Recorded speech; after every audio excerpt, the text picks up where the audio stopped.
तो नहीं बोलता हाँ ए फूं फूं करन दे लांतिया मेरा मुंह वड्डा साह दी आवाज आती बस बस रेखा तू भी चुप कर ए सेठ नूं चुप करान दे आहो ये चुप होने वाली नस्ल नहीं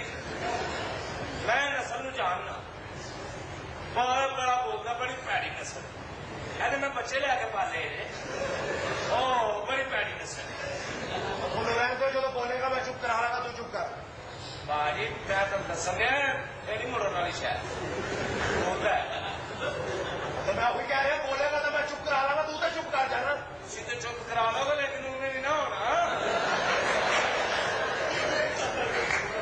वो बोलेगा तो मैं चुप करा रहा की फायदा बाद चुप कराना जो बोल ही पिया बोलू रहने दे बोलेगा तो मैं चुप करा रहा तू चुप कर चलो मैं तो मैसेज दिता सी कि बोलता है